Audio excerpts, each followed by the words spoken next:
Hello movie lovers, स्वागत है आपका वाइपर एक्सप्लेन्ड चैनल पर। और आज हम देखेंगे हेलोवीन सीरीज के 8वें पार्ट को। 2002 में रिलीज की गई हेलोवीन रिजरेक्शन। ये मूवी डायरेक्ट सीक्वल है हेलोवीन H2O का और उसी फिल्म की कहानी को इस पार्ट में आगे बढ़ाया जाएगा। अगर आपने हेलोवीन सीरीज के पिछले पार्ट्स नहीं देखे हैं तो उनकी लिंक आपको डिस्क्रिप्शन में मिल जाएगी। तो चलिए अब जानते हैं इस फिल्म की कहानी को बिना किसी देरी के।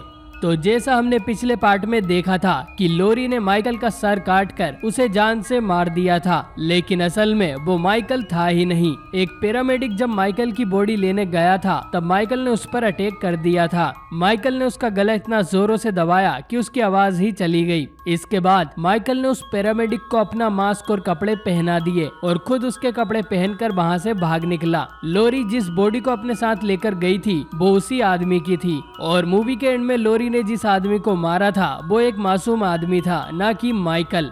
इसके बाद कहानी जाती है 3 साल आगे। हम लोरी को देखते हैं जो कि एक मेंटल फैसिलिटी में बंद है। उस आदमी का मर्डर करने के कारण लोरी डिप्रेशन में है और सुसाइडल हो गई है। नर्स ने कई बार लोरी को बिल्डिंग की छत पर भी देखा है। नर्स लोरी को उसकी मेडिसिन देकर वहां से चली जाती हैं, लेकिन फिर हमें पता चलता है कि लोरी असल में पूरे स्टाफ को पागल बना रही थी। वो अपनी मेडिसिन को भी एक डोल के अंदर छुपा देती है। लोरी ऐसा शायद इसीलिए कर रही है ताकि पुलिस उसे जेल में ना डाल दे और यहाँ रहने से उसके बेटे जॉन को कोई खतरा नहीं होगा। लोरी 3 साल से माइकल के यहाँ आने का इंतजार कर रही है और ये इंतजार आज की रात खत्म होता है क्योंकि माइकल लोरी को ढूंढते हुए यहाँ आ गया था। माइकल फैसिलिटी में एंटर करता है और 2 सिक्योरिटी गार्ड उसे सीसीटीवी में देख लेते हैं। उन्हें लगता है कि ये कोई पेशेंट है और वो उसे चेक करने जाते हैं और दोनों ही माइकल के हाथों मारे जाते हैं। माइकल एक गार्ड का सर काटकर उसे वॉशिंग मशीन में डाल देता है और दूसरे का गला काट देता है। इसके बाद माइकल दरवाजा तोड़ते हुए लोरी के रूम में जाता है, लेकिन लोरी ने उसे पहले ही देख लिया था और वो उसके सर पे एक लैंप फोड़कर भाग जाती है। लोरी भागती हुई छत पर जाती है जहाँ माइकल उसका पीछा करता है। असल में लोरी ने यहाँ माइकल के लिए जाल बिछाया हुआ था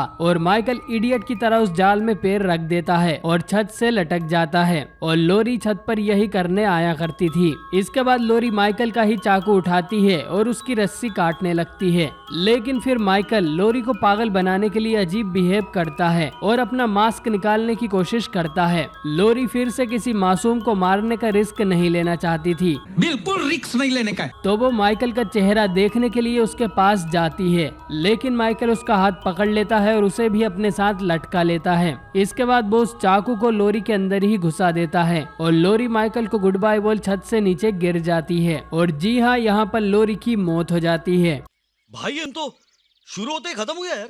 इसके बाद माइकल यहाँ के एक पेशेंट के पास जाता है जिसे सीरियल किलर्स के बारे में बहुत कुछ पता था और माइकल की पूरी कहानी तो उसे मुंह जुबानी ही याद थी। माइकल उसके हाथ में अपना चाकू पकड़ा देता है जिससे सभी को यही लगे कि लोरी और दोनों गार्ड्स का खून इसी पेशेंट ने किया है और फिर माइकल वहाँ से निकल जाता है। इसके बाद हम जाते हैं हेडनफील्ड यूनिवर्सिटी में और देखते हैं हमारी मेन कैरेक्टर सेरा को। सेरा भी बाकी फाइनल गर्ल्स की तरह काफी स्मार्ट है। उसे छोटे कपड़े पहनने में शर्म आती है और वो अपने कैंपस में बाबा आदम के जमाने का स्कूटर लेके घूमती है। खैर, सेरा को पता चलता है कि वो और उसके दोस्त जेन और रूडी एक रियलिटी शो के लिए सिलेक्ट कर लिए गए हैं। जेन इसके लिए काफी एक्साइटेड थी क्योंकि इससे वो फेमस हो जाएगी। वहीं सेरा ये स्कॉलरशिप के लिए कर रही थी। सेरा ये सब अपने ऑनलाइन फ्रेंड डेकर्ट को बताती है जिसकी उसने आज तक शक्ल भी नहीं देखी थी। अगले दिन ये शो के होस्ट से मिलने जाते हैं जिसका नाम हैरिस है। ये रियलिटी शो बेसिकली एक हॉरर लाइव स्ट्रीम होने वाली है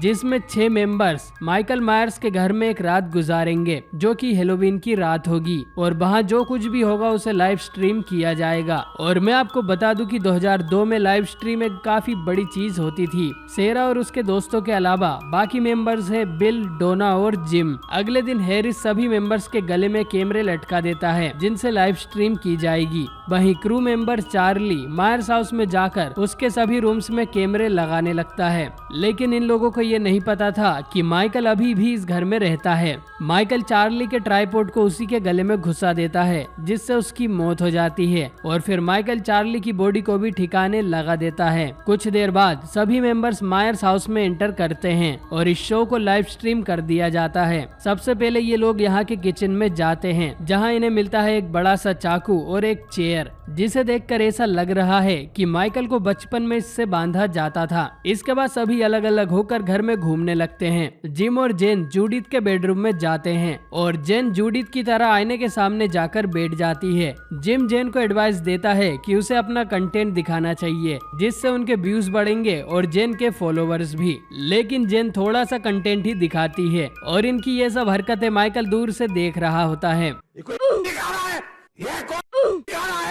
खैर, दूसरी तरफ बिल जब एक आईने के पास जाता है तो उसके पीछे से माइकल निकलता है और बिल के सर में स्टेप कर उसे मार देता है। दूसरी तरफ हम देखते हैं डेकर्ड को, जो अपने दोस्तों के साथ हेलोवीन पार्टी में आया है और ये लोग शायद मेन इन ब्लैक से के और जे बनकर आए हैं। डेकर्ड पार्टी में बोर होता है और टीवी ऑन करके सेरा की लाइव स्ट्रीम देखने लगता है और कुछ देर बाद काफी सारे लोग उसे ज्वाइन कर लेते हैं। इधर जिम और डोना को बेसमेंट में जाने का एक सीक्रेट डोर मिलता है, जिसमें से ये क्रीपी रूम में पहुंच जाते हैं, जहां पर कुछ चेन्स पड़ी हुई थी। अब यहाँ पर दोनों की ठरक जागती है और वो अपने कैमरास निकालकर अपने काम से लग जाते हैं। लेकिन फिर भी ऑडियंस दोनों के कारनामे देख पा रही थी और दोनों की फिल्म बन जाती है। वाह क्या सीन है। अचानक ही इनके पीछे की दीवार गिरती है और उसमें से ढेर सारे कंकाल निकलकर बाहर आते हैं। असल में ये कंकाल यहाँ पर हैरिस ने ही लगाए थे ताकि उन्हें और ज्यादा व्यूज मिले। मतलब ज्यादातर रियलिटी शोज की तरह ये भी फेक है। अभी तक घर में इन्हें जितना भी अजीब सामान मिला है वो सब हैरिस ने ही बाहर रखा था। मतलब माइकल को बचपन में किसी ने टॉर्चर नहीं किया है। जिम भी समझ जाता है कि ये सब फेक है, क्योंकि उसे एक कंकाल के हाथ पर मेड इन ताइवान का स्टिकर मिल जाता है। इधर रूडी और सेरा को कुछ और क्रीपी सामान मिलता है और उन्हें भी शक होने लगता है कि ये सब नकली है। वहीं इस शो को और ज्यादा मसालेदार बनाने के लिए हैरिस माइकल की कॉस्ट्यूम पहनकर घर में आता है और अब यहाँ पर दो माइकल हो गए थे, लेकिन उसे अपने ठीक पीछे असली माइकल भी मिल जाता है। अब हैरिस को लगता है कि ये उसका क्रू मेंबर चार्ली है और उसका आइडिया कॉपी कर रहा है। वो उस पर बहुत चिल्लाता है और उसे यहाँ से जाने को बोलता है और असली माइकल उसकी बात मानकर वहाँ से चला भी जाता है। जिम गुस्से में हैरिस को ढूंढने बेसमेंट से बाहर निकलता है और डोना को दीवार के पीछे से कुछ आवाजें आती हैं, जिसका पीछा करते हुए वो एक सीवर टनल में पहुंच जाती है, जहां उसे मिलता है एक बेड, लोरी का फोटो और कुछ मरे हुए चूहे। और ये सब असली है, जिसका मतलब है कि माइकल इतने सालों से इसी टनल में रहता है और जिंदा रहने के लिए वो चूहे खाता है। मेरी हालत इतनी बुरी है, मैं खाने के पैसे नहीं है, मोहताज हूं, इन फकीरों को मैं खिलाता हूं। ये सब देखकर डोना डर जाती है और यहाँ से भागने लगती है, लेकिन माइकल उसके ठीक सामने अपीयर होता है, जो कि उसके अंदर एक रोड घुसाकर उसे मार देता है। हे भगवान, मार दिया बेचारी को।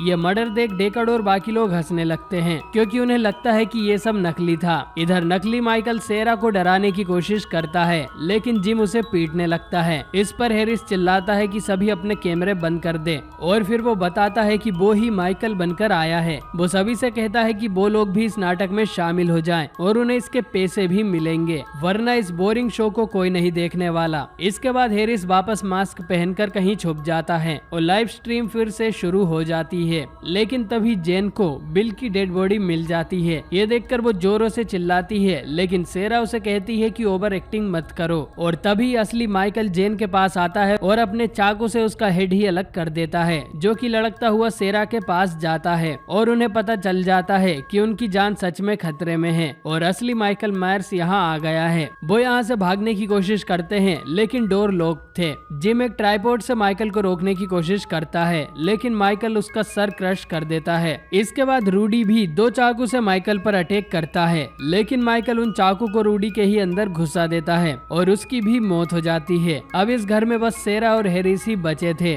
सेरा कैमरे के सामने जाकर चिल्लाती है कि कोई उसकी हेल्प करे और डेकर्ड उसे मैसेज करके बताता है कि इस वक्त माइकल कौन से कमरे में है। उसकी हेल्प से सेरा किसी तरह माइकल से बचती हुई घर की छत पर पहुंच जाती है। माइकल भी उसके पीछे यहाँ आता है और मुंह पर लात खाता है। इसके बाद सेरा वापस एटिक से घर के अंदर ही चली जाती है, जहाँ उसे हैरिस मिलता है। माइकल को देखकर हैरिस उस पर अटैक कर देता है और हैरिस को कुंफू कराटे भी आते हैं। वो माइकल को लात मारकर विंडो के बाहर फेंक देता है और माइकल एक केबल से लटक जाता है, लेकिन उसे कुछ नहीं होता। हैरिस और सेरा को लगता है कि माइकल मर गया, लेकिन वो उनके पीछे ही खड़ा था।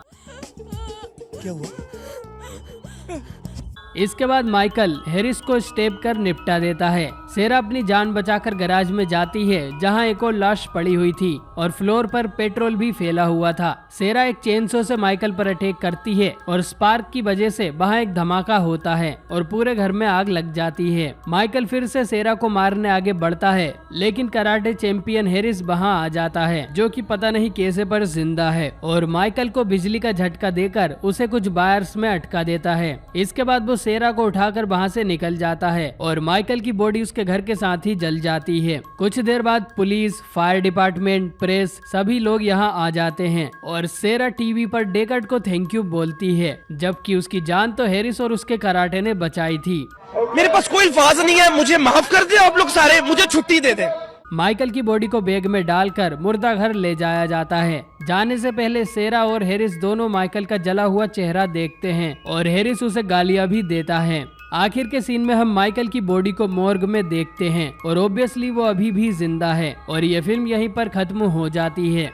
तो दोस्तों, आपको ये मूवी कैसी लगी कमेंट करके जरूर बताएं। इस मूवी में भी वही गलती दोहराई गई जो कि हेलोवीन सीरीज ऑलरेडी 2 बार कर चुकी है। एक अच्छे कैरेक्टर को मूवी की शुरुआत में ही मार देना और पूरी मूवी के दौरान नए और बोरिंग कैरेक्टर्स को दिखाना और लॉरी के डेथ सीन के बाद से ये मूवी एकदम कचरा है। बल्कि मेरे हिसाब से तो इस मूवी को बनाने की जरूरत भी नहीं थी। लॉरी और माइकल की कहानी H2O में काफी अच्छे से एंड कर दी गई थी। इस फिल्म को पूरी हेलोवीन सीरीज में सबसे बेकार फिल्म माना जाता है। फिर भी इस मूवी का सीक्वल प्लान किया गया था, लेकिन फिर मुस्तफा अकाद, जिन्होंने अभी तक की सारी हेलोवीन मूवीज को बनाया था, उनकी 2005 में एक आतंकी हमले में मौत हो गई थी। इसके बाद उनके बेटे मलिक ने हेलोवीन फ्रेंचाइजी की कमान संभाली और क्योंकि रेजरेक्शन को इतना बुरा रिस्पॉन्स मिला था तो इस फ्रेंचाइजी को रीमेक करने का फैसला किया गया और सीरीज की अगली फिल्म रॉब ज़ॉम्बी की हेलोवीन है जो कि पूरी तरह से रीमेक होगी। मतलब हमें उसमें एक बिल्कुल ही नया माइकल मायर्स और एक नई कहानी देखने को मिलेगी और रॉब ज़ॉम्बी की हेलोवीन की काफी तारीफ की जाती है। तो अगले पार्ट को बिल्कुल भी मिस मत करना और चैनल को सब्सक्राइब कर बेल आइकन जरूर से ऑन कर लें। वीडियो पसंद आई हो तो इसे लाइक करें। बाकी मैं मिलता हूँ आपसे बहुत ही जल्द एक नई वीडियो के साथ।